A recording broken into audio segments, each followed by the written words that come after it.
নমস্কার বন্ধুরা, বাংলার ইনভেস্টর ইউটিউব চ্যানেলে আপনাদের সকলকে স্বাগত জানাই। চ্যানেলে প্রথমবার এসে থাকলে চ্যানেলটা অবশ্যই সাবস্ক্রাইব করে রাখবেন এবং তার সঙ্গে সঙ্গে পাশে থাকা বেল আইকনটা টিপে অল অবশ্যই সিলেক্ট করে রাখবেন, যাতে করে পরবর্তী ভিডিওগুলোর নোটিফিকেশন আপনাদের কাছে সময় মতো পৌঁছে যায়। তো চলুন আজকের এই ভিডিওটা শুরু করা যাক। তো এর আগের দিন দেখেছিলেন এফআইআই দের তরফ থেকে সামান্য কিছু বাইংও এসেছিল। তো এরকমটা একটা মনে করা হচ্ছিল যে এফআইআই এরা কিন্তু ভারতীয় বাজারে আবার ফিরে আসতে পারে, কিন্তু বন্ধুরা আজকের দিনেও দেখতে পাচ্ছেন এই এফআইআই এরা আজকে 1202 কোটি টাকার শেয়ার বিক্রি করে দিয়েছে।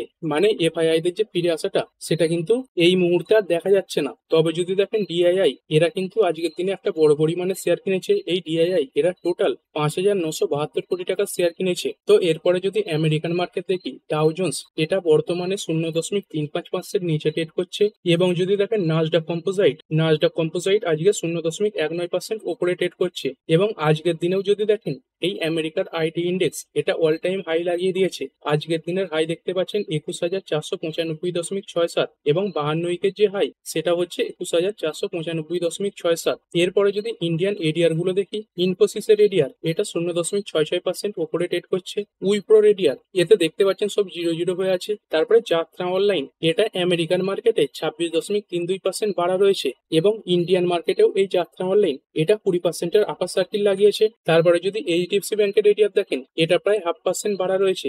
আইসিআইসিআই ব্যাংকের এডিআর এটা প্রায় 0.5% ডাউন। তারপর ডক্টর রেড্ডি ল্যাব এটা 0.33% বাড়া রয়েছে। মেঘমাই ট্রিপ এটা 0.42% বাড়া। তো এখানে দেখতেই পাচ্ছেন ইন্ডিয়ান মার্কেটে এই যে যাত্রা অনলাইন এটা 20%-এর আপার সার্কিল লাগিয়েছিল। তো কোম্পানিটার আজকে এই ইন্ডিয়ান মার্কেটে এবং তার সঙ্গে সঙ্গে আমেরিকান মার্কেটে ভালো পারফর্ম করার কি কারণ রয়েছে? কারণ এই কোম্পানির যে কোয়ার্টার ওয়ানের রেজাল্ট সেটা যথেষ্ট ভালো এসেছে। তো কোম্পানির রেজাল্ট একবার দেখে নেবো। কোম্পানির সেলস দেখতে পাচ্ছেন ইয়ার অন ইয়ার 101 কোটি থেকে বেড়ে হয়েছে 210 কোটি। তো দেখতে পাচ্ছেন ইয়ার অন ইয়ার কোম্পানির যে সেলস এটা প্রায় ডবলেরও বেশি হয়ে গেছে। এবং যদি অপারেটিং প্রফিট দেখেন, অপারেটিং প্রফিট দেখতে পাচ্ছেন ইয়ার অন ইয়ার 5 কোটি থেকে বেড়ে হয়েছে 23 কোটি, মানে প্রায় 5 গুণের কাছাকাছি বেড়েছে। এবং তার সঙ্গে সঙ্গে যদি দেখেন কোয়ার্টারলিও কোম্পানির যে অপারেটিং প্রফিট এটা বেশি এসেছে। এরপরে প্রফিট বিফোর ট্যাক্স এটাও দেখতে পাচ্ছেন 4 কোটি থেকে বেড়ে হয়েছে 17 কোটি। এবং যদি কোম্পানির নেট প্রফিট দেখেন, নেট প্রফিট 4 কোটি থেকে বেড়ে হয়েছে 16 কোটি। এবং যদি কোয়ার্টার অন কোয়ার্টারও দেখেন তাহলেও এই নেট প্রফিট এটা 1 কোটি বৃদ্ধি পেয়েছে। তো এই কারণেই যাত্রা অনলাইন এই স্টকটা ইন্ডিয়ান মার্কেট এবং আমেরিকান মার্কেটে ভালো পারফর্ম করছে।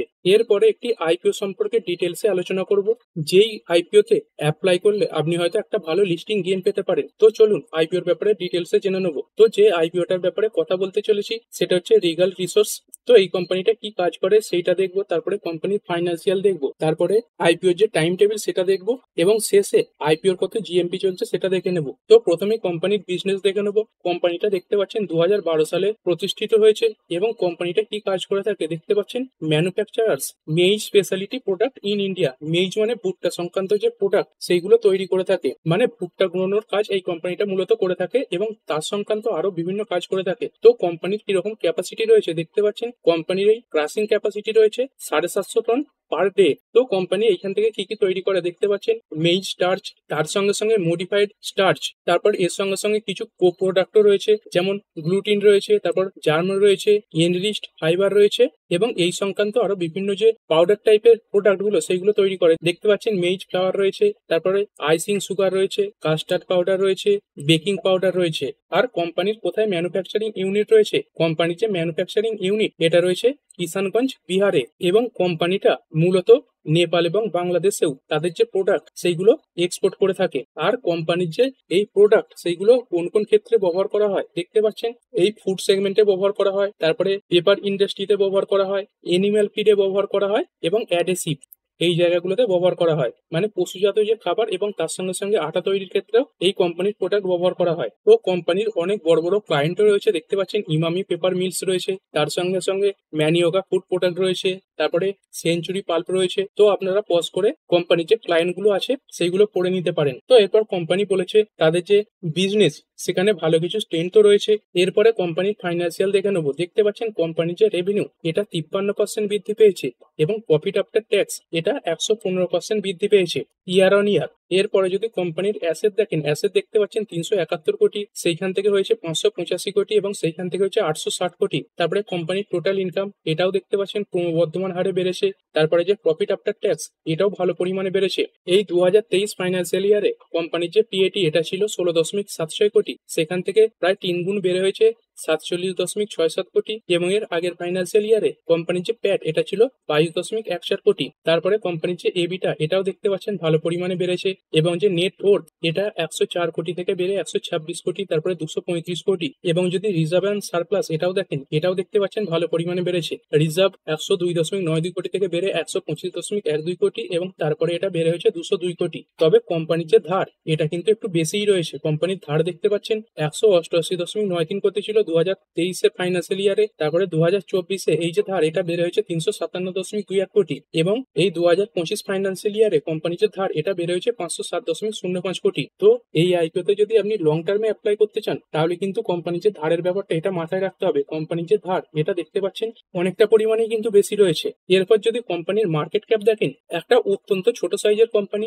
এই যে মার্কেট ক্যাপাসিটি এটা হচ্ছে 1047.79 কোটি, মানে একদমই ছোট স্মল ক্যাপ টাইপের কোম্পানি, এবং 1000 কোটির নিচে নেমে এলে ন্যানো মাইক্রো ক্যাপ টাইপে চলে যাবে। কোম্পানির যে কিছু ফাইন্যান্সিয়াল ভ্যালু রয়েছে সেগুলো দেখে নেবো। রিটার্ন অন ইকুইটি এটা রয়েছে 20.25%, তারপর আরওসি এটা 14.17%, ডেট টু ইকুইটি এটা তো দেখতেই পেলেন একটু বেশি রয়েছে, তো দেখতে পাচ্ছেন 2.08, তারপরে রিটার্ন অন নেট ওর্থ এটাও 20-র বেশি রয়েছে, তো যেটা ভালো। তারপর প্যাড মার্জিন এটা রয়েছে 5.19%, এবিটা মার্জিন এটা 12.32%, এবং পিবি রেশিও এটা একটু বেশি রয়েছে, দেখতে পাচ্ছেন 6.1 কাছাকাছি, মানে একটু বেশি ভ্যালুয়েশনেই এই আইপিওটা বাজারে আসছে। তারপরে যদি ইপিএস দেখেন, তো আইপিও আসার আগে এই যে ইপিএস এটা থাকবে 5.80, এবং আইপিও আসার পরে এই যে ইপিএস এটা একটু কমে যাবে 4.64। তারপর যদি পি রেশিও দেখেন, এই আইপিও আসার পরে এই যে পি রেশিও এটা থাকবে 21.98-এর কাছাকাছি। এরপর কোম্পানি বলেছে তারা যে আইপিও আনবে তার থেকে যে টাকা উঠবে সেটা কি কাজে ব্যবহার করবে, repayment or prepayment in full or in part of the certain outstanding borrowing availed by the company. মানে কোম্পানির কিছু ধার রয়েছে, তো কোম্পানি তাদের যে ধার সেইগুলো পার্টে বা ফুল পেমেন্ট করার চেষ্টা করবে, এবং তার সঙ্গে সঙ্গে কোম্পানি বলেছে জেনারেল কর্পোরেট পারপোজ মানে সাধারণ কাজের জন্য। এইটা সব আইপিওতেই বলতে হয়। আর আপনি এই আইপিওতে অ্যাপ্লাই করলে তার যে স্ট্যাটাস সেটা কোথায় চেক করবেন, দেখতে পাচ্ছেন এই যে moves in time India private limited, বা আপনি গুগলে সার্চ করবেন লিঙ্ক ইন টাইম, তো সেখানে গিয়ে এই যে আইপিও স্ট্যাটাস সেটা চেক করতে পারবেন। এরপর আইপিও টাইম টেবিল একটু দেখে নেব। দেখতে পাচ্ছেন আগস্ট মাসের 12 তারিখ থেকে এই আইপিও ওপেন হয়ে যাবে, এবং আগস্ট মাসের 14 তারিখে এই আইপিও বন্ধ হয়ে যাবে, এবং ফেস ভ্যালু রয়েছে 5, মানে পরবর্তীকালে এই যে শেয়ারটা এটা কিন্তু স্প্লিটের সম্ভাবনাও রয়েছে। এবং ইস্যু প্রাইস কত, ইস্যু প্রাইস দেখতে পাচ্ছেন একদমই কম রয়েছে 96 থেকে 102, মানে কাট অফ প্রাইস এটা থাকবে 102। তো আইপিওর প্রাইস যেহেতু কম সেই কারণে রিটেলদের যে সাবস্ক্রিপশন সেটা কিন্তু অনেকটাই বেশি হবে, মানে বহু পরিমাণে রিটেল এই আইপিওতে অ্যাপ্লাই করবেন, এবং এক একটা লটে 144টা করে শেয়ার থাকবে। আর এই যে আইপিওটা আসছে এটা কি টাইপের আইপিও দেখতে পাচ্ছেন, কিছু ফ্রেশ ইস্যু থাকবে এবং কিছু অফার ফর সেল থাকবে। তো এই ফ্রেশ ইস্যু মানে কি, ফ্রেশ ইস্যু মানে হচ্ছে কোম্পানির নতুন শেয়ার মার্কেটে আসবে, আর অফার ফর সেল মানে কোম্পানির কিছু এক্সিস্টিং প্রমোটার আছে তারা তাদের কিছু শেয়ার বিক্রি করে মার্কেট থেকে টাকা তুলে বেরিয়ে যাবে। তো টোটাল যে ইস্যু সাইজ সেটা হচ্ছে 306 কোটি, তো এর মধ্যে 210 কোটি এই ফ্রেশ ইস্যু থাকবে, এবং অফার ফর সেল থাকবে 96 কোটি, মানে বেশি পরিমাণে এই ফ্রেশ ইস্যু থাকছে। মাত্র 96 কোটি কোম্পানির কোনো প্রমোটারের পকেটে যাবে। আর ইস্যু টাইপ দেখতে পাচ্ছেন বুক বিল্ডিং আইপিও, আর কোথায় কোথায় লিস্ট হবে, বিএসসি তে লিস্ট হবে এবং এনএসসি তে লিস্ট হবে, মানে এটা একটা মেন বোর্ড আইপিও। তারপর যদি ইনভেস্টর ক্যাটাগরি দেখি, এই কিউআইবি এদের জন্য 50% পর্যন্ত থাকবে, তারপরে রিটেল মানে আমাদের মতো যে পাবলিক এদের জন্য থাকবে 35% পর্যন্ত, এবং এনআইআই এদের জন্য 15% পর্যন্ত থাকবে। এরপর আরো একবার টাইম টেবিল দেখে নেবো।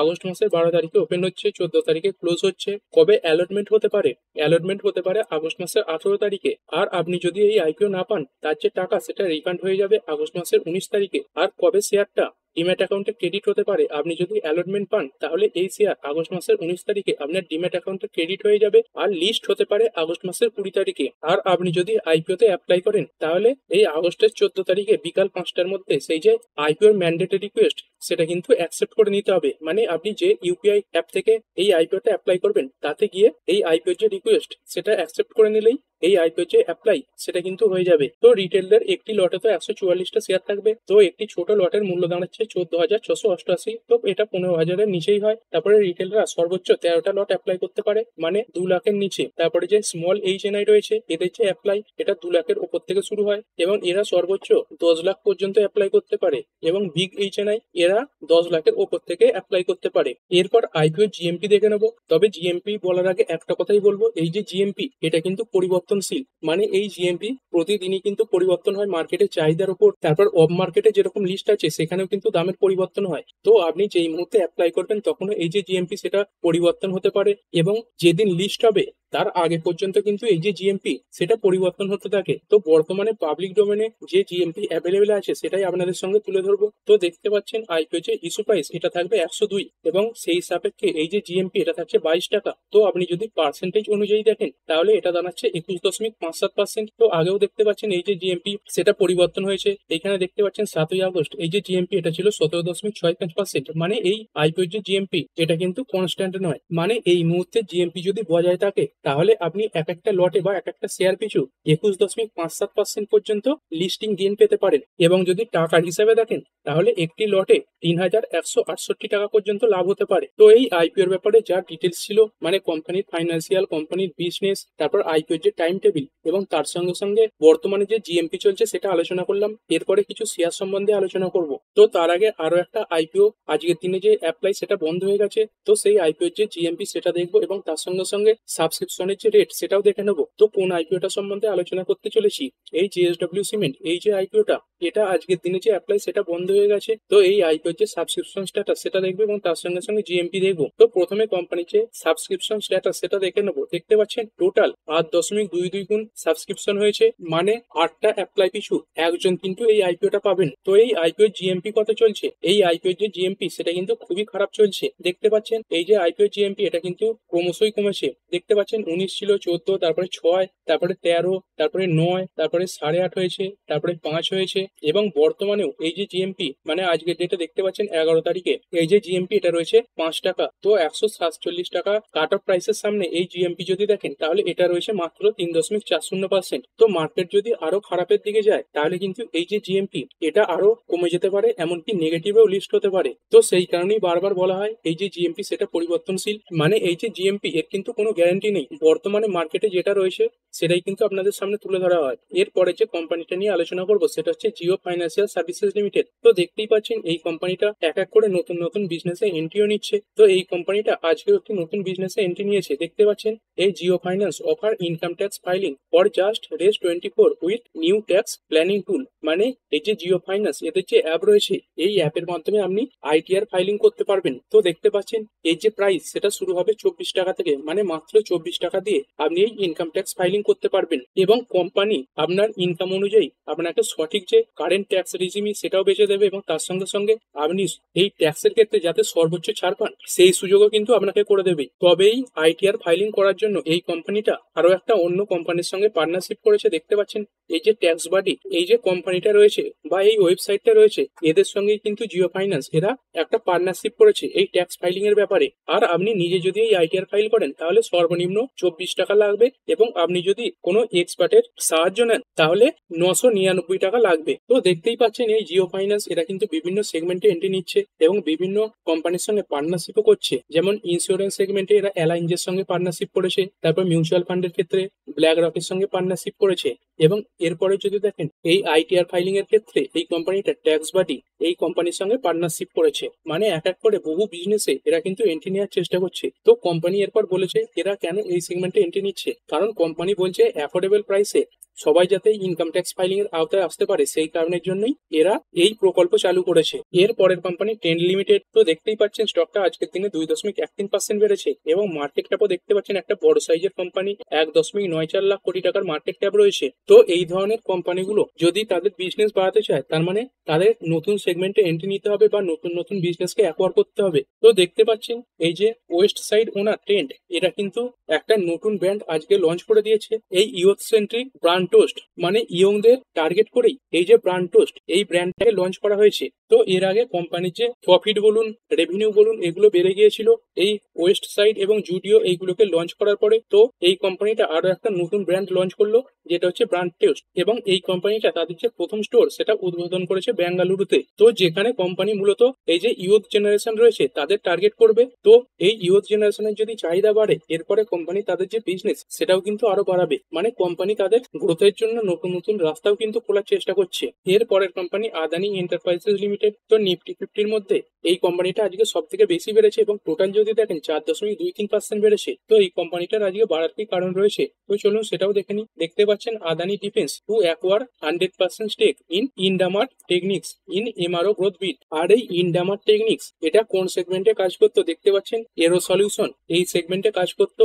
এবং এই কোম্পানিটা কি কাজ করতো দেখতে পাচ্ছেন, এমআরও মানে ম্যানুফ্যাকচারার, এবং এর সঙ্গে সঙ্গে রিপেয়ারার ছিল, এবং তার সঙ্গে সঙ্গে ওভারঅল। তার মানে এই কোম্পানিটাকে অ্যাকোয়ার করে এই যে আদানি এন্টারপ্রাইজ রয়েছে, তাদের যে সাবসিডিয়ারি রয়েছে আদানি ডিফেন্স, এরাই এরোস্পেস সংক্রান্ত বিভিন্ন জিনিস তৈরি করবে, তার সঙ্গে সঙ্গে সেগুলোকে রিপেয়ার করবে, এবং তার সঙ্গে সঙ্গে সেগুলোকে উন্নত করার জন্য এই যে ইন্দামার টেকনিক্স এই কোম্পানিটাকে পুরোপুরিভাবে অ্যাকোয়ার করে নিয়েছে। তো এই খবরের কারণে এই স্টকটা আজকের দিনে ভালো পারফর্ম করেছে। এর পরের কোম্পানি আইসিআইসিআই ব্যাংক লিমিটেড। তো এই কোম্পানিটা আজকের দিনে ফোকাসে ছিল। এই কোম্পানিটা বা এই ব্যাংকটা তাদের যে নতুন সেভিংস অ্যাকাউন্টের মিনিমাম ব্যালেন্স সেটা বাড়িয়ে করে দিয়েছে 50,000 টাকা। দেখতেই পাচ্ছেন মেট্রো অ্যান্ড আরবান এরিয়া মানে শহুর এলাকাগুলোর দিকে এই যে মিনিমাম ব্যালেন্স এটা আগে ছিল 10,000 টাকা, সেখান থেকে বাড়িয়ে করেছে 50,000 টাকা। তারপরে যে সেমি আরবান ব্রাঞ্চ রয়েছে এইখানে আগে মিনিমাম ব্যালেন্স ছিল 5,000 টাকা, তো সেখান থেকে বাড়িয়ে করেছে 25,000 টাকা। এবং রুরাল যে ব্রাঞ্চগুলো রয়েছে সেইখানে এই যে মিনিমাম ব্যালেন্স এটা 5,000 থেকে বাড়িয়ে করে দিয়েছে 10,000 টাকা। মানে আপনাকে সর্বনিম্ন এই ব্যাংকের অ্যাকাউন্টে বা সেভিংস অ্যাকাউন্টে এই টাকাটা রাখতেই হবে। তো এই খবরের পরেই এই স্টকটা শুরুর দিকে দেখতে পাচ্ছেন একটা প্রেসারের মধ্যেই ছিল, তারপরে কিন্তু দিনের শেষে রিকভার করে এবং সব শেষে 1.40 পয়েন্ট বেড়েও বন্ধ হয়েছে। তো প্রথমেই পড়ে যাওয়ার কারণটা তো আলোচনা করলাম, তার সঙ্গে সঙ্গে কোম্পানি শেষে কেন বাড়লো। তো কোম্পানির বাড়ার পেছনের যে কারণটা হচ্ছে সেটা হচ্ছে এই যে আইসিআইসিআই ব্যাংক তারা তাদের যে মিনিমাম ব্যালেন্সটা বাড়িয়েছে। তারপরে আরবিআই এর যে চেয়ারম্যান এনাকেও কিন্তু প্রশ্ন করা হয়েছিল যে এই ব্যাপারে কোনো পদক্ষেপ করা হবে কিনা, তো তিনি কিন্তু বলে দিয়েছেন যে not part of regulatory domain, মানে এটা কিন্তু আরবিআই এর কন্ট্রোলের মধ্যে পড়ে না। তো বিভিন্ন ব্যাংক তাদের চাহিদা অনুযায়ী এই যে মিনিমাম ব্যালেন্স এটা কিন্তু যখন তখন বাড়াতেই পারে। তো এই খবরের পরে এই স্টকটা রিকভার করে গেছে। এরপরে যদি দেখেন এনএসসি এবং বিএসসি এই কোম্পানিগুলোর জন্য বা এই এক্সচেঞ্জ গুলোর জন্য কিছু খারাপ খবর আছে। তো কি সেই খবর দেখতে পাচ্ছেন, এই যে এনএসসি এবং বিএসসি এদের মতো মার্কেটে আরো একটা এক্সচেঞ্জ রয়েছে সেটা হচ্ছে এনসিডেক্স। তো এই এনসিডেক্স এই এক্সচেঞ্জটা সেবির তরফ থেকে রেগুলেটরি নোট বা ছাড়পত্র পেয়ে গেছে এই ইকুইটি মার্কেটে এন্ট্রি নেওয়ার জন্য। তার মানে এই এনএসসি এবং বিএসসি এদের থেকে কিছু বিজনেস এখন এনসিডেক্স এদের কাছেও কিন্তু চলে যেতে পারে। তো যেটা গেলে এনএসসি এবং বিএসসি এই এক্সচেঞ্জ গুলো খারাপ হবে এবং তার সঙ্গে সঙ্গে মার্কেটে যে কম্পিটিশন সেটাও কিন্তু বাড়বে। এর পরের company Larsen and Toubro limited. তো একটা বড় সাইজের কোম্পানি, মার্কেট ক্যাপ দেখতে পাচ্ছেন 5 লাখ কোটি টাকার উপর মার্কেট ক্যাপ রয়েছে। তো এত বড় কোম্পানি আজকের দিনে প্রায় 2.25% কাছাকাছি বেড়েছে। তো এর পেছনে কি কারণ রয়েছে, এই কোম্পানিটা একটি বড় অর্ডার পেয়েছে দেখতে পাচ্ছেন। এই LNT share price jumps after receipt of 6,400 megawatt project from Adani power. এই কোম্পানিটা আদানি পাওয়ারের তরফ থেকে 6,400 মেগাওয়াট প্রজেক্ট তৈরি করার জন্য একটি অর্ডার পেয়েছে। তারপরে এই স্টকটা আজকের দিনে 2.25% কাছাকাছি বেড়েছে। এরপরে কিছু কোম্পানির কোয়ার্টার ওয়ান রেজাল্ট নিয়ে আলোচনা করব, যেই কোম্পানিগুলো আগামীকাল ফোকাসে থাকতে পারে। তো প্রথম যে কোম্পানিটা এটা হচ্ছে মুথুট মাইক্রো ফাইন্যান্স লিমিটেড। তো কোম্পানির রেজাল্ট এটা দেখবো, তার আগে দেখে নিই এই যে ফিগার গুলো সেগুলো সব মিলিয়নে রয়েছে। তো আমরা শুধুমাত্র সংখ্যায় পড়বো। দেখতে পাচ্ছেন কোম্পানির যে টোটাল রেভিনিউ এটা 6,634 থেকে পড়ে হয়েছে 5,586, এবং যদি কোয়ার্টারলি দেখেন কোয়ার্টারলি একদম সামান্য বেড়েছে। তারপর যদি প্রফিট বিফোর ট্যাক্স দেখেন কোম্পানির যে পিবিটি এটা অনেকটাই কমেছে, 1465 থেকে কমে হয়েছে 57, কিন্তু কোয়ার্টারলি ভালো। এর আগের কোয়ার্টারে এই যে পিবিটি এটা লসে ছিল দেখতে পাচ্ছেন 5,217, এটা ব্র্যাকেটের মধ্যে রয়েছে মানে লসে ছিল। তো এরপরে কোম্পানি ট্যাক্স ফ্যাক্স সবকিছু মেটানোর পর যে নেট প্রফিট সেটা কত, কোম্পানির যে নেট প্রফিট এটা দেখতে পাচ্ছেন 61 মিলিয়ন, যেটা এর আগের বছর সেম কোয়ার্টারে ছিল 1132 মিলিয়ন, এবং এর আগের কোয়ার্টারে 4,011 মিলিয়নের লস ছিল। মানে কোম্পানির যে ইয়ারলি ডেটা সেটা খুবই খারাপ এসেছে। তো দেখতেই পাচ্ছেন এই যে নেট প্রফিট এটা এত পরিমাণে পড়ে গেছে, কিন্তু কোয়ার্টারলি যদি দেখেন তাহলে কোম্পানিটা লস থেকে প্রফিটে এসেছে। এর পরের কোম্পানি বাটা ইন্ডিয়া লিমিটেড। তো এই কোম্পানিটা ফুটওয়ার সেগমেন্টে কাজ করে থাকে। তো এই একটি কোম্পানির রেজাল্ট দেখলে আরো বাকি যে কোম্পানিগুলো এই সেগমেন্টে কাজ করছে যেমন রিল্যাক্সো ফুটওয়ার, তার সঙ্গে সঙ্গে আরো যে কোম্পানিগুলো রয়েছে তাদের যে বিজনেস কেমন হচ্ছে সেটাও একটা আন্দাজ লাগাতে পারবেন। তো এই কোম্পানির রেজাল্ট এটা দেখবো। কোম্পানির যে নেট প্রফিট এটা দেখতে পাচ্ছেন 70% পর্যন্ত পড়ে গেছে, 70% পড়ে হয়েছে 52 কোটি টাকা। কোম্পানি এর আগের বছর সেম কোয়ার্টারে এই প্রফিট পোস্ট করেছিল 174 কোটি টাকা। এবং যদি কোম্পানির রেভিনিউ দেখেন কোম্পানির রেভিনিউ দাঁড়িয়েছে 941.85 কোটি। এর আগের বছর সেম কোয়ার্টারে কোম্পানির রেভিনিউ ছিল 944 কোটি। মানে কোম্পানির যে রেভিনিউ এটা একদম মিউটেড থেকেছে বা সামান্য পরিবর্তন হয়েছে।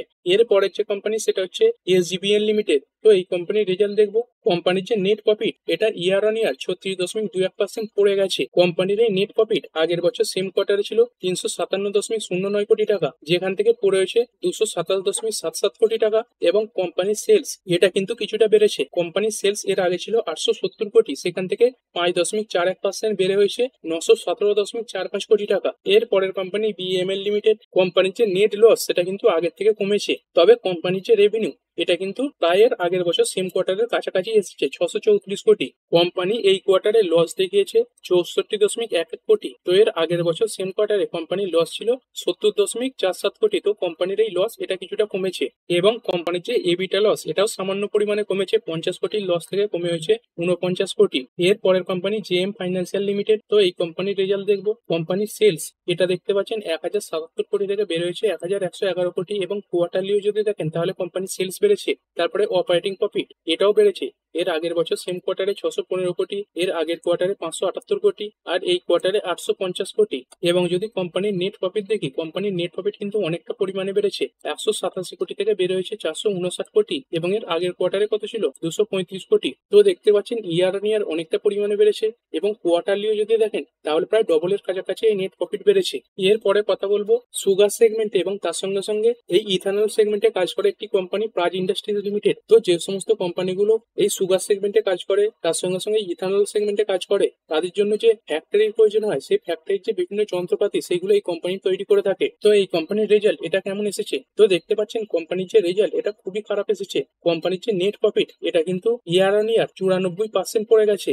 এবং কোম্পানির যে রেভিনিউ বা বিক্রি সেটাও কিন্তু 8% পড়েছে। কোম্পানি এর আগের বছর সেম কোয়ার্টারে 84 কোটির প্রফিট পোস্ট করেছিল, সেখান থেকে কোম্পানির প্রফিট কমে হয়েছে 5.3 কোটি। এবং রেভিনিউ 699 কোটি থেকে পড়ে হয়েছে 640 কোটি। তারপর যদি এবিটা দেখেন, এবিটা তো 66% পর্যন্ত পড়ে গেছে, 92 কোটি থেকে পড়ে হয়েছে 31.2 কোটি। এবং কোম্পানির যে অপারেটিং প্রফিট মার্জিন সেটাও অনেকটা কমে গেছে, দেখতে পাচ্ছেন এর আগে ছিল 13.2%, সেখান থেকে পড়ে হয়েছে 4.9%। তো প্রতিটা দিক থেকেই কোম্পানির যে ডেটা সেগুলো কিন্তু অত্যন্ত খারাপের দিকে এসেছে। এর পরের কোম্পানি অশোকা বিলকন লিমিটেড। কোম্পানির নেট প্রফিট ইয়ার অন ইয়ার 45% পর্যন্ত বেড়েছে। কোম্পানির যে মার্জিন এটাও ইমপ্রুভ হয়েছে, তবে কোম্পানির বিক্রি বা রেভিনিউ এটা কিন্তু কিছুটা পরিমাণে পড়ে গেছে। কোম্পানির ইয়ার অন ইয়ার এই যে নেট প্রফিট 150.3 কোটি থেকে বের হয়েছে 217.3 কোটি। এবং কোম্পানির রেভিনিউ এটা 2465 কোটি থেকে পড়ে হয়েছে 1887 কোটি।